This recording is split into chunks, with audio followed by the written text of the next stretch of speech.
Bonjour à tous. Donc voilà, c'est Mathieu là. Pour les intimes, c'est Mousse04 hein, pour Twitter.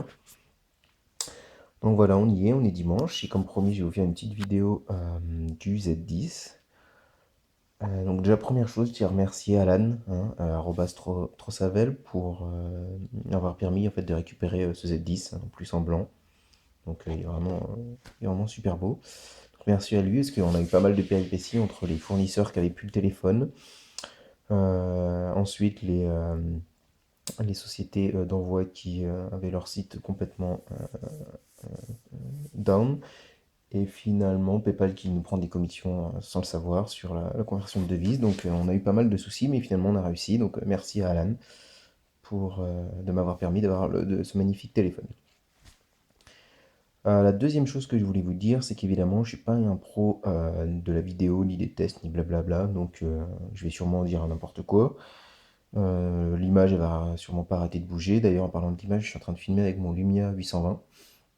Alors, je sais, certains me diront pourquoi t'as pas filmé avec ton N9? Tout simplement parce que tout le monde, c'est ma copine qui l'a et qu'elle n'est pas là. Donc voilà, donc je vais pas pouvoir filmer avec. J'aurais pu sortir mon One X pour faire la comparaison au niveau de taille. Bon, c'est pas grave, il est rangé. On va pas faire de comparaison, vous pouvez, je pense, le voir sur internet.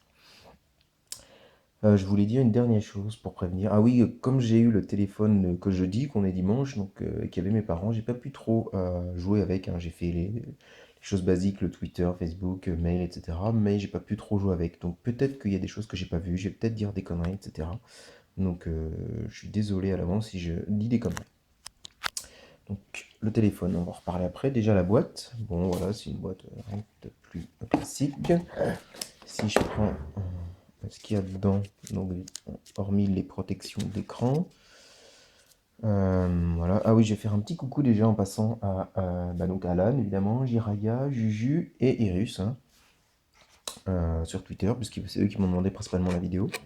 Voilà, un petit coucou au cas où d'autres voient cette vidéo. Hein, vous pouvez les suivre, ça va leur faire plaisir. Et en plus, vous pouvez voir qu'on a des discussions très intéressantes. Donc, si on reprend, donc, on a dedans le câble USB que évidemment j'ai sorti. Les écouteurs hein, qui sont blancs, que j'ai pas encore sorti d'ailleurs. Donc qu'est-ce qu'on peut voir? On a une petite, on a une petite pince ici, si vous la voyez, pour accrocher son téléphone.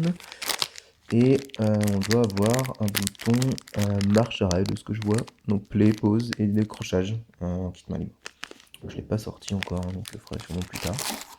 Et ici on a notre chargeur, donc évidemment vu que c'est un import UK, c'est le chargeur anglais. Donc voilà une boîte hop, tout à fait classique. Donc si on prend maintenant le téléphone, je vais le poser, ce sera plus simple. Bon déjà il est en blanc, hein, donc il est super beau en blanc. Ça fait bien ressortir l'écran, c'est nickel.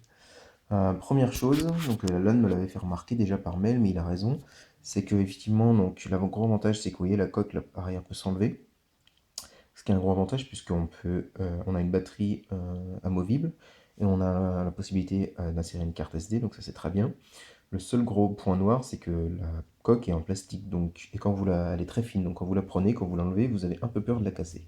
C'est juste le point un peu négatif, sinon hormis ça, la texture, elle est un peu, je sais pas si on voit, on peut pas voir à l'écran. Ça accroche un peu la main, c'est super sympa.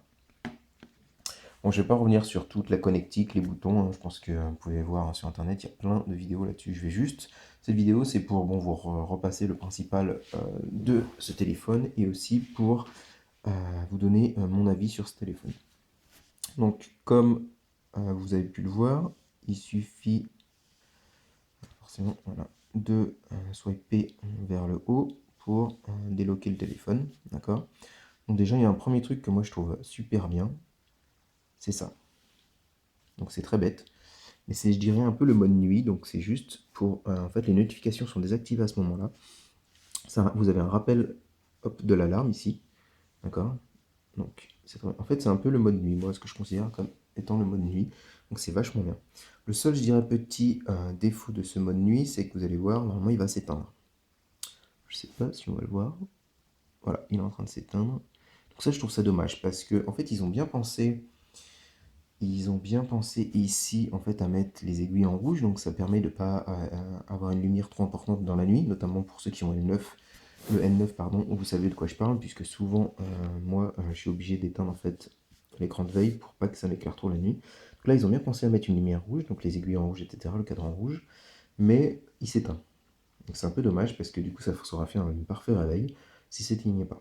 À noter que si vous le branchez, donc vous mettez votre téléphone en charge, cet écran-là ne s'éteint pas la nuit. Donc là, vous avez le mode réveil. Donc ça, c'est une première chose que je trouve vraiment très bien parce que c'est un mode nuit qui est nickel pour moi. Enfin, moi, je trouve parfait. Donc comme vous avez pu le voir, évidemment, pas besoin de bouton pour débloquer l'appareil. Donc ça vient du N9, hein. C'est vraiment super bien. Ce petit effet très sympa, bon voilà, c'est un effet, bon bref, on s'en moque. Si ce que vous pouvez voir ici, c'est que sur l'écran d'accueil, bon, c'est pas facile hein, de débloquer l'appareil. Voilà. Donc là, il y a la date, l'heure, il y a les calendriers, les événements du calendrier et les notifications qui vont être affichées ici. Donc apparemment, ce que je ne savais pas d'ailleurs, ce que je suis en train de voir, c'est que les notifications du calendrier n'apparaissent que pour le jour en cours. C'est-à-dire que si j'ai des événements pour demain, ce qui est le cas d'ailleurs, vous voyez, ça ne s'affiche pas. C'est vraiment que pour la journée en cours. On a le raccourci ici, pardon, caméra, l'heure, blablabla, le réseau, etc. Hop, donc si je déloque, automatiquement on va tomber sur le mode multitask, d'accord? Sur je dirais l'affichage multitâche. Si je vais à droite, les applis, si je vais à gauche, le hub. On a des petits raccourcis, comme vous le savez. Donc déjà, moi je voudrais dire une première chose, c'est qu'on voit nettement l'influence du Nokia N9. Pourquoi? Parce que pour ceux qui ont le Nokia N9, si vous vous rappelez, qu'est-ce que ça fait?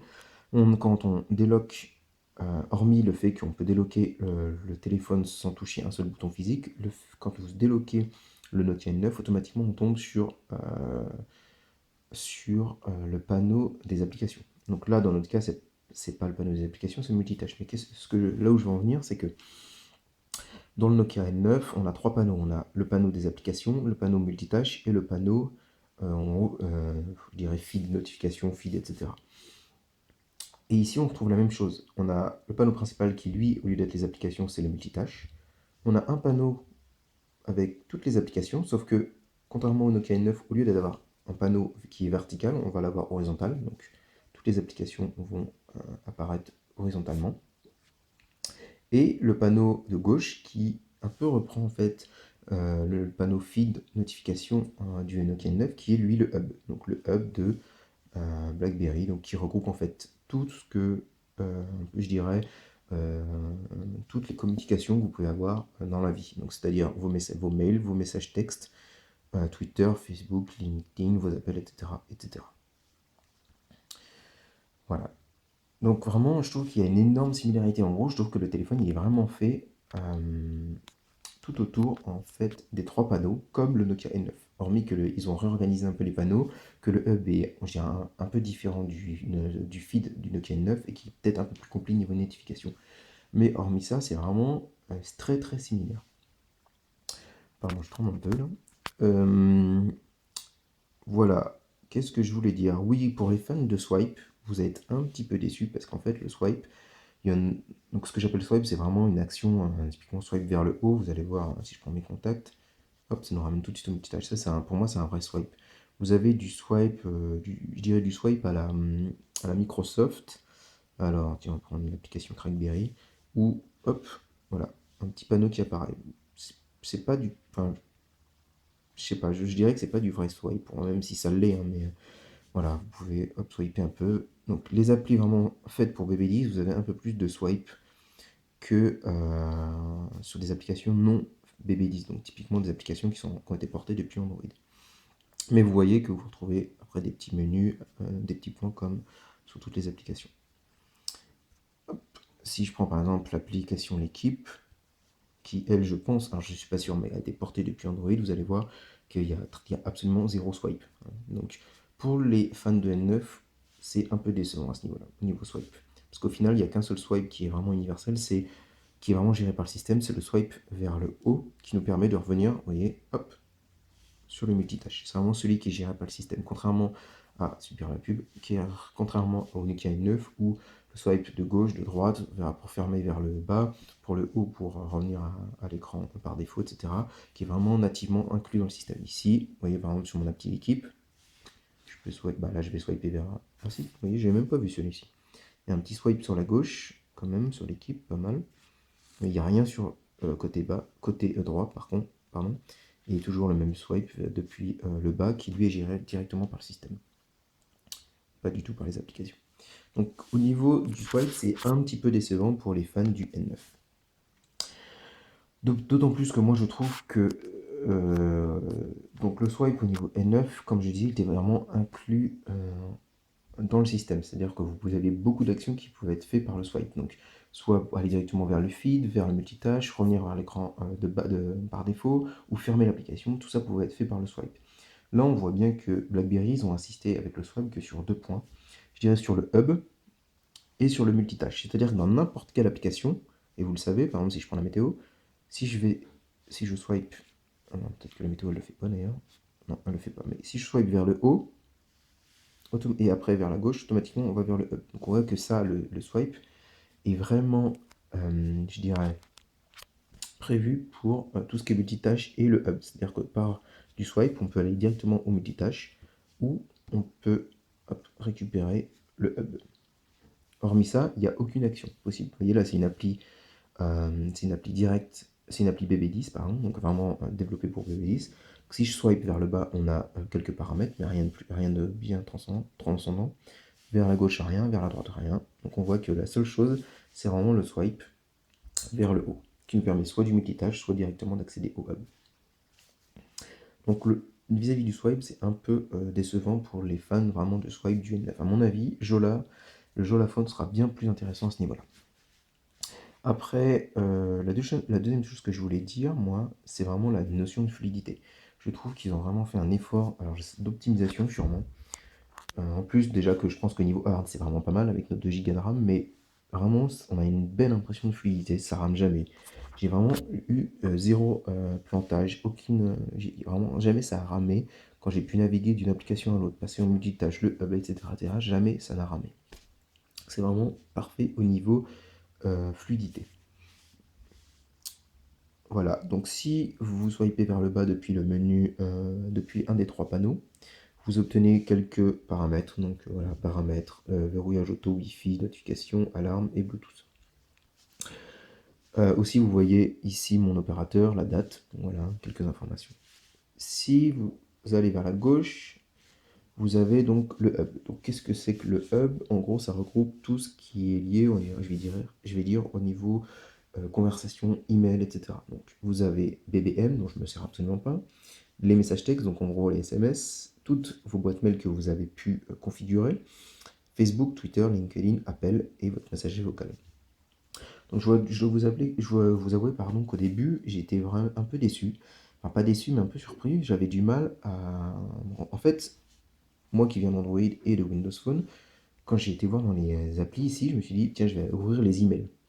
Et là, j'ai fait, ah mince, il n'y a pas d'appli email. Ben non, parce qu'en fait, pas besoin d'email, puisqu'en fait, tout est géré dans le hub. C'est-à-dire que vos boîtes mail, elles sont ici. Vous pouvez accéder à vos boîtes mail que depuis le hub. Vous n'avez pas d'appli email en natif dans le système.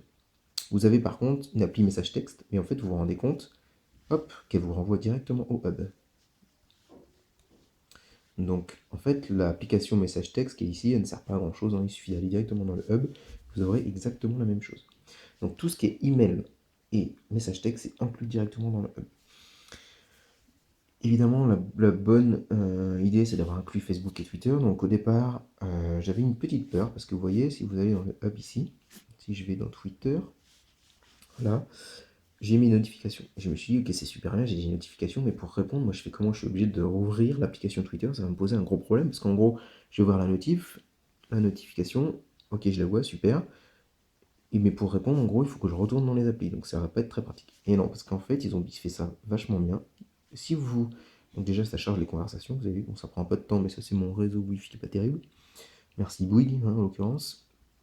Et si vous cliquez sur répondre ou répondre à tous, vous pouvez répondre automatiquement dans le hub avec l'intégration en natif de l'appli Twitter. Donc c'est vachement bien. Évidemment, vous avez la même chose côté Facebook. Je sais pas si on prend un message que j'avais eu, voilà une conversation, automatiquement je peux répondre sans aucun souci à ma conversation directement depuis le hub. Donc il y a une vraie intégration dans le hub de Facebook et Twitter. C'est pas juste des notifications, on peut vraiment renvoyer des messages depuis le hub et c'est vachement bien pour ça. Le gros point positif, je crois, c'est qu'en plus, l'API pour accéder au hub est ouverte, c'est-à-dire que les développeurs pourront accéder au hub grâce à une API, donc ce qui est vachement bien. Juste ce que je voulais vous dire à propos des emails, alors je sais pas pourquoi, hein, mais typiquement j'ai mis mes... Ouais, vous avez vu, j'ai 3 boîtes, du boulot et les 2 persos. Et je sais pas pourquoi, mais par exemple, mon adresse de boulot se synchronise systématiquement. Pourtant, j'ai bien mis dans les paramètres de ne synchroniser que toutes les demi-heures ou toutes les, je sais pas, 24 heures. Mais il synchronise en push. Donc, je sais pas pourquoi ça fait ça. Ma boîte Gmail, ça marche nickel. Ma boîte Bouygues, ça marche nickel. Mais ma boîte de boulot, qui, elle, est une boîte, en fait, Microsoft, qui était un compte Microsoft, lui, pose problème. Bon, c'est pas catastrophique, mais disons que moi qui suis un fanat de batterie, qui j'aime bien sauvegarder ma batterie au maximum, bah voilà, du coup ça pompe un peu de batterie. Qu'est-ce que je peux vous faire voir? Bah peut-être quelques, quelques applications intéressantes, ou quelques limitations que j'ai pu voir. Donc déjà première chose au niveau de navigateur, c'est vraiment excessivement fluide. Et il y a quelque chose que je trouve très très bien, c'est que typiquement si j'ouvre cette page, vous allez voir ici, voilà. Vous avez un petit en-tête, voilà, qui vous dit en fait un peu la page, ce que vous visualisez sur la table, sur la page. Et je trouve ça vachement bien. La deuxième chose que je trouve vachement bien, c'est la gestion des onglets. Donc vous avez un mode petit, un mode un peu plus grand, voilà ici. Donc ça c'est vraiment pas mal. L'autre chose intéressante, c'est le fait que vous pouvez choisir en fait votre moteur de recherche. Vous voyez ici, vous cliquez et voilà, vous avez Bing qui est par défaut, Google ou Yahoo. Par défaut c'est Bing, donc moi j'ai mis Google et automatiquement, maintenant, systématiquement quand je fais une recherche depuis le navigateur, on va prendre Google automatiquement. Il y a quelque chose que je voulais voir, si c'était du vrai multitâche, donc on va voir ça tout de suite. Hop, voilà.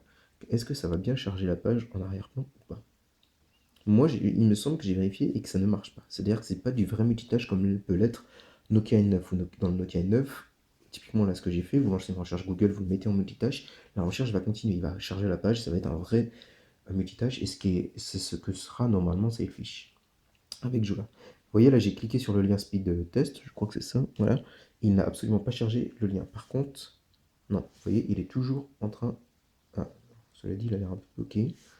Ça doit être ma super connexion. On va recommencer. Voilà. Donc là, est-ce qu'il va charger la page ou pas? Vous voyez, il m'a l'air d'être bloqué en fait. Comme s'il figeait l'application. Donc en fait, ce qu'on voit ici, c'est qu'une visualisation de l'état d'une application. On dirait que c'est pas du vrai multitâche. Vous voyez, si je recharge. Ah, en fait, il recharge. Pardon. Donc en fait, c'est un peu plus compliqué que ça. C'est que ce qu'on voit ici, c'est une image figée de votre application. Par contre, l'application derrière tourne toujours. Donc voilà, donc ça c'est un peu dommage, c'est pas comme le Nokia N9 où l'application tourne et on la voit tourner en arrière-plan. Ici, effectivement, c'est une image faite, et on le voit bien d'ailleurs sur la météo, qui correspond en fait à la caractéristique du mode multitâche, c'est-à-dire que, voilà, vous voyez, il va redimensionner une sorte de widget, voilà, automatiquement. Donc pour le navigateur, en fait, il fige directement l'image. Voilà. Donc derrière ça tourne, mais il fige l'image. Bon, bah, c'est très bien de le savoir. Voilà. Qu'est-ce que je peux vous montrer d'autre? Qu'est-ce que j'ai appris d'intéressant sur Crackberry, là, sur le site Crackberry, que j'ai trouvé très intéressant. Bah, je sais pas, ça va peut-être me revenir. Donc sinon l'appli image, donc voilà. Ah, super, il y a mes parents en gros. Voilà. Si je prends les albums, toc. Bon voilà, c'est rien de plus, rien de plus classique. Un petit menu, sélectionner des éléments, etc. Voilà, si je vais un petit swipe, on a juste le menu aide, il n'y a rien de plus. Là, on revient en arrière. Vous voyez, c'est ça qui est un peu dommage, je trouve aussi. C'est que vous voyez là, avec l'application Galerie, le swipe de la gauche vers la droite, ça me fait revenir en arrière. Or, c'est pas le cas partout. D'accord? Donc tout n'est pas géré de la même façon dans les applications, c'est un peu dommage à ce niveau. Pour l'appli musique, donc c'est plutôt sympa, c'est vraiment pas mal fait. Il n'y a pas de égaliseur, il me semble. Donc je l'ai loupé, mais il me semble pas. Au niveau son, c'est très bon. Au niveau du haut-parleur du Z10, c'est vraiment très bon. Je l'ai écouté tout à l'heure en prenant ma douche. C'est nickel. Donc après, vous avez des onglets là, ici. genre album, artiste, voilà. Toujours un petit aide au cas où vous en avez besoin. Rien, voilà, rien du tout. Un autre, alors ça va faire un peu de bruit, je suis désolé. Ah non, je vais baisser le son. Désolé pour ceux qui n'aiment pas Bébé Brune. Donc si vous faites un swipe, voilà, vous revenez en fait. Vous voyez, donc là le swipe vers la gauche est possible. Mais c'est pas le cas partout, c'est un peu dommage. Voilà. Vous voyez, et là je peux pas y revenir, donc c'est un peu dommage. Je peux pas revenir à ma chanson en swipant, d'ailleurs je sais même pas comment on fait. Voilà, comme ça. Vous avez les menus classiques ici. Et ce que je voulais vous montrer, c'est qu'il y a une petite option qui permet. Donc déjà première chose, c'est que les touches de volume sont actives ici. C'est-à-dire que si je monte le son, ça monte bien le son. Oula. Pas besoin de déverrouiller le téléphone. De la même manière, vous avez un petit bouton au milieu là, entre les deux touches son. Voilà. Si j'appuie dessus, ça met en pause et ça relance automatiquement la musique. L'autre chose que je voulais vous montrer, c'est que si j'appuie sur la touche de son, voilà, il y a un petit pop-up qui apparaît qui me permet de mettre en pause, de changer de chanson et de relancer. Donc ça, c'est par défaut, c'est pas activé, je crois, dans le système.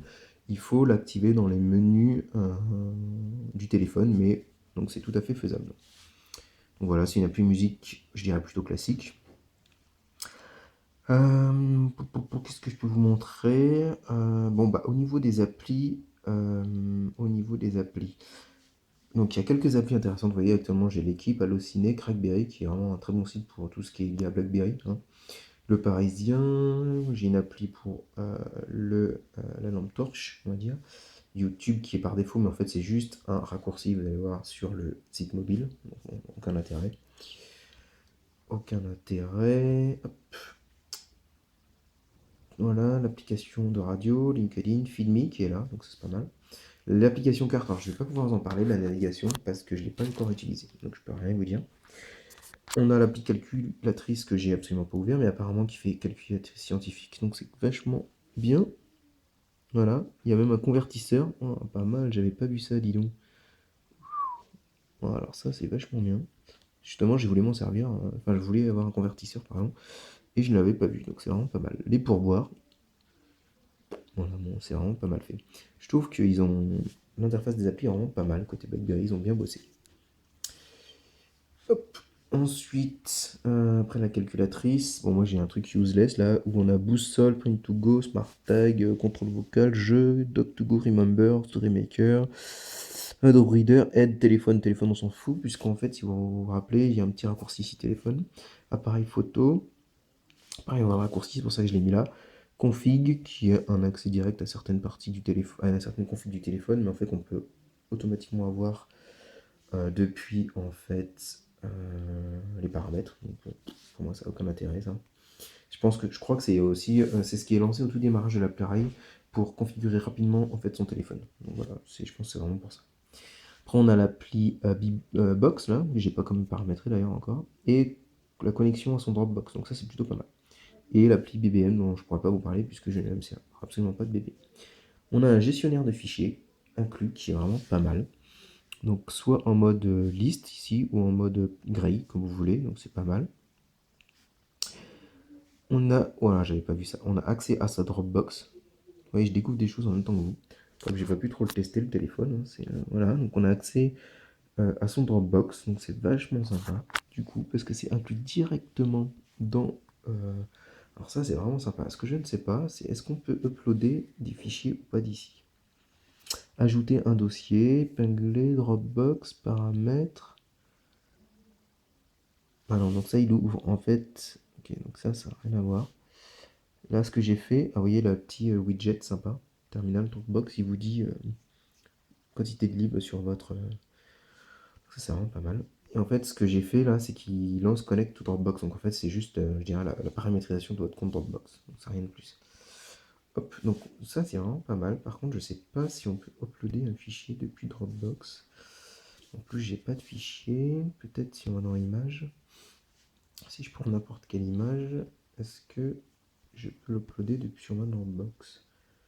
Donc voilà, donc on a tout ça, on peut faire tout ça. Donc message texte, email, Facebook, Twitter, connect to Dropbox. Ouais, donc on peut l'envoyer à notre Dropbox.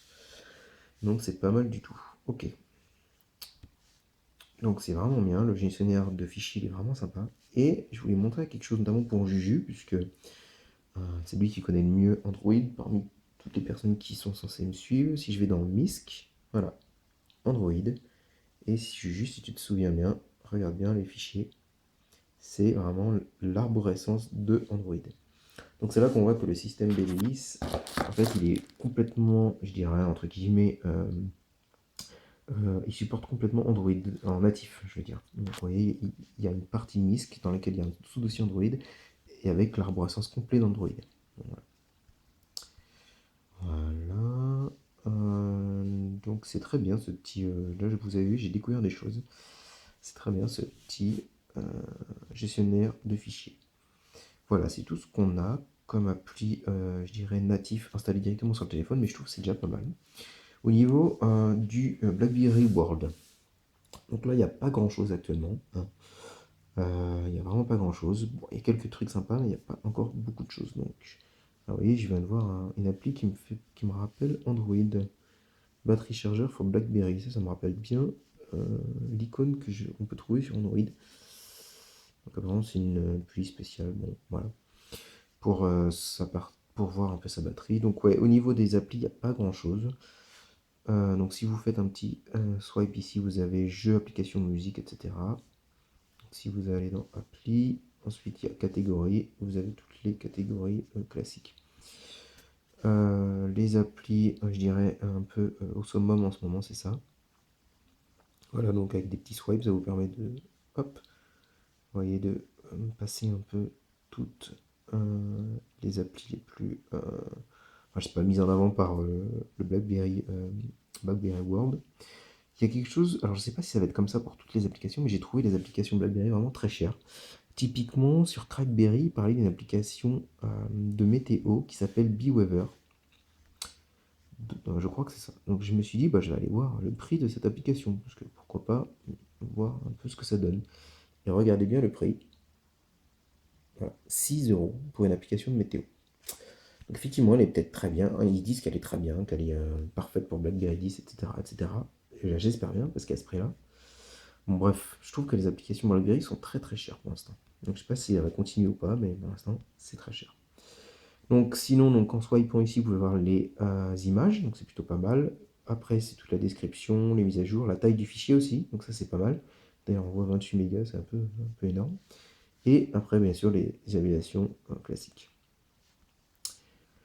Voilà, si je rentre dans les paramètres du téléphone, donc il y a un à propos, démarrage.